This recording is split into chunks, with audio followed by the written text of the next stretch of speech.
Hello दोस्तों, तो जुलाई 1947 की बात है। अमेरिका में यूएफओ को लेकर बड़ा क्रेज चल रहा था। देश भर में छोटे बड़े शहरों से खबरें आ रही थी कि लोगों ने आसमान में फ्लाइंग सोर्सेस को उड़ते हुए देखे हैं। इस बात से सिर्फ 2 हफ्तों के अंदर ही अंदर अमेरिका के कोने कोने से खबरें आने लग चुकी थी कि लोगों ने आसमान में यूएफओ को उड़ते हुए देखा है। और ये सब हल्लों के बीच न्यू मैक्सिको सिटी में एक आदमी था, मैक ब्रेजल नाम से। उसे याद आता है कि करीब 3 हफ्ते पहले उसने अपने खेत में कुछ अजीब सा मलबा पड़ा हुआ देखा था और उसे समझ में नहीं आया कि ये क्या है। उसे ये समझ में आया कि यूएफओ वाले क्रेज से इसका कुछ शायद रिलेशन हो और इस पर अटेंशन पड़ती है एक आर्मी ऑफिसर की, कर्नल विलियम ब्लैंकहार्ट, जो कि कमांडिंग ऑफिसर थे रोजवेल आर्मी एयरफील्ड के। रोजवेल आर्मी एयरफील्ड एक स्टेटमेंट रिलीज करती है ये कहते हुए कि अभी तक जो अफवाहें सुनी जा रही थी फ्लाइंग डिस्क को लेकर, अब वो हकीकत बन चुकी है। 509th Bomb Group of the 8th Air Force, Roswell Army Airfield was fortunate enough to gain possession of a disc. मतलब यूएस आर्मी क्लेम करती है कि उन्हें यूएफओ का सबूत मिल गया है, लेकिन अगले ही दिन यूएस आर्मी के ऑफिसर्स अपनी बातों से पलट जाते हैं। वो कहते हैं कि ये जो मलबा हमारे पास लाया गया है ये एक्चुअली में वेदर बैलून का है। प्रूफ के तौर पे मेजर मार्शल की फोटो रिलीज करी जाती है जहां पर वो वेदर बैलून के पीसेस के साथ दिखाई देते हैं। लेकिन कई साल बाद जाकर लेट 1970 में एक बार फिर से ह्यूमर्स फैलने लगते हैं कि न्यू मैक्सिको डेजर्ट के ऊपर एक एलियन क्राफ्ट उड़ता हुआ दिखा है। अफवाहों में ये कहा जाता है कि इस यूएफओ को ऊपर एक बिजली कड़की, जिसके बाद ये यूएफओ जाकर क्रैश कर गया और वहां बैठे जो एलियंस थे वो सब मारे गए। लोग कहते हैं ये जो क्रैश हुआ था यूएफओ का, एक्चुअली में यहाँ पर एक जिंदा एलियन पाया गया था। यूएस आर्मी ने उस एलियन को एक सीक्रेट जगह पर ले जाकर रख दिया है और कुछ लोग मानते हैं और कहते हैं कि आज के दिन तक वो एलियन एक टॉप सीक्रेट जगह पर कैद है। यूएस आर्मी कोशिश कर रही है एलियंस टेक्नोलॉजी को रिवर्स इंजीनियर करने की और एलियन लाइफ पर रिसर्च करने की, लेकिन ये सब कुछ हो रहा है एक टॉप सीक्रेट लोकेशन पर जिसका नाम है एरिया 51। तो आइए समझते हैं इस रहस्य को आज के इस वीडियो में।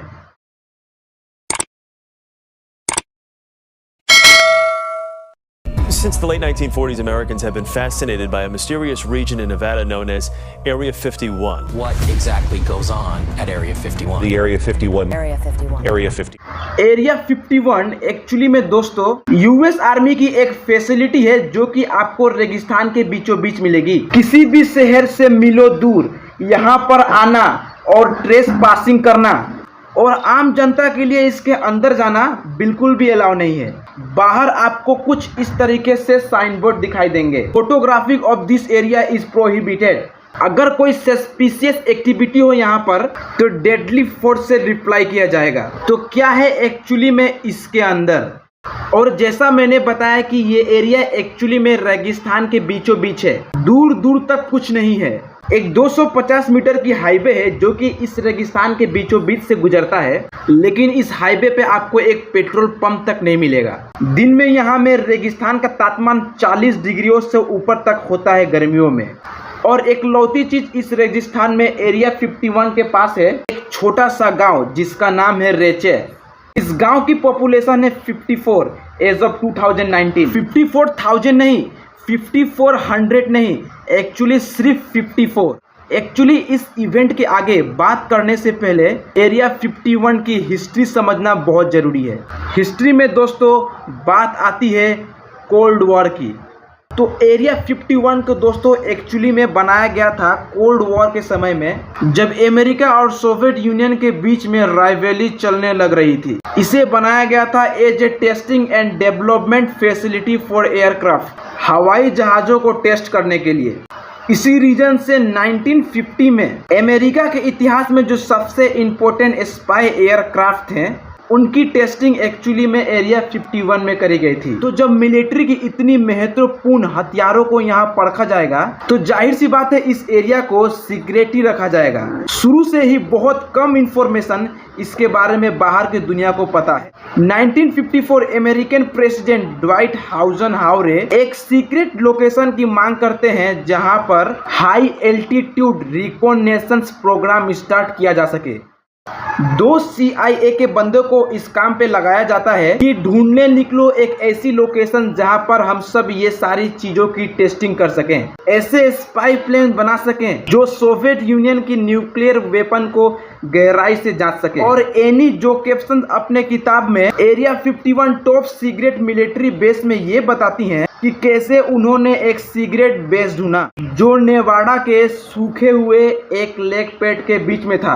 और ये जगह ऑलरेडी एक क्लासिफाई जगह थी जहां पर सरकार न्यूक्लियर हथियारों को फोड़ने लग रही थी। लेकिन जो एरिया 51 में जो काम चलता है वो स्पाई एयरक्राफ्ट बनाने का होता है। और 2 स्पाई एयरक्राफ्ट यहाँ पर बड़े ही कमाल के और एक्स्ट्रा ऑर्डिनरी तरीके से स्टैंड आउट करते हैं।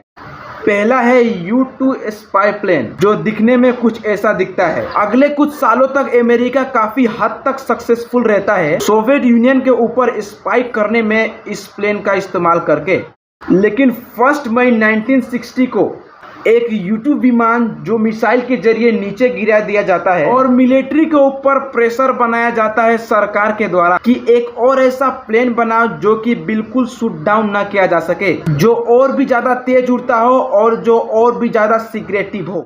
और तब बनाया जाता है लॉकहीड SR-71 ब्लैकबर्ड जो कि आज के दिन तक दुनिया का सबसे तेज उड़ने वाला प्लेन है। इसकी रफ्तार 3400 किलोमीटर प्रति घंटा और 24,000 मीटर की हाइट पर यह उड़ सकता है। इतना ऊंचा और इतना तेज कि कोई चांस ही नहीं है कि इसे कोई मार के गिरा सके। ऐसे भयानक प्लेन को सीक्रेट रखना बहुत ज़्यादा जरूरी है, स्पेशली जब कोल्ड वॉर चल रही हो अमेरिका और सोवियत यूनियन के बीच। तो कैसे टेस्ट किया जाए इस प्लेन को, दुनिया से बात छुपा कर भी रखी जाए। CIA UFOs का इस्तेमाल करती है। ये जो कॉन्स्पिरेशन थ्योरी है कि आसमान में UFOs उड़ने लग रहे हैं। language of the US Department of Defense, these are unidentified aerial phenomena. CIA खुद इन कॉन्स्पिरेशन थ्योरी को बढ़ावा देती है। आसमान में जो UFO उड़ने लग रहे हैं, ना ही ये क्लेम्स को डिनाई करते हैं और ना ही ये सच बताते हैं। ये अजीब से दिखने वाले और इतने तेज उड़ने वाले अनआइडेंटिफाइड फ्लाइंग ऑब्जेक्ट क्या है? क्या ये एलियंस के फ्लाइंग सोर्सेस हैं? CIA के लिए एक बहुत ही अच्छा जरिया है इस प्रोग्राम को सीक्रेटिव रखने का। लोगों को यकीन करते रहने दो कि ये एलियंस के फ्लाइंग सोर्सेस हैं। किसी को पता नहीं चलेगा कि ये एक्चुअली में हमारे टॉप मिलिट्री के ये सीक्रेट विमान। यहाँ पर एक्चुअल फैक्ट्स क्या थे ये हमें साल 1994 में पता चलते हैं। लेकिन फैक्ट्स जानने के बाद भी कुछ लोग और ज्यादा कॉन्स्पिरेशन थ्योरी को बढ़ावा देने लगते हैं। एरिया 51 का एलियंस के साथ एसोसिएटेड होना, इसका कारण बताया जाता है बॉब लाजार जैसे कॉन्स्पिरेशन थ्योरीज। इन्होंने साल 1989 में क्लेम किया था कि ये एक्चुअली में एरिया 51 के सेक्टर 4 S4 के अंदर काम कर रहे थे।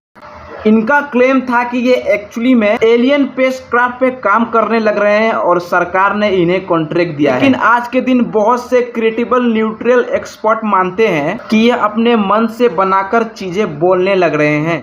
अब ये सब सारी कॉन्स्पिरेशन थ्योरी फैलने के पीछे एक ये भी है कि जब सरकार ने इतने बार जब झूठ बोला और अब 1994 में आके सरकार एक और स्टेटमेंट देती है, तब लोगों ने कहा कि भैया अब हम यकीन क्यों करें। लोगों का ट्रस्ट कहीं ना कहीं कम हो गया था। इसके बाद भी कॉन्स्पिरेशन थ्योरी और भी फैलती रही। लेकिन ये जो मिलिट्री एयरक्राफ्ट है U-2 और SR-71 जैसे, ये 12,000 मीटर और 18,000 की हाइट पर भी उड़ा करते थे।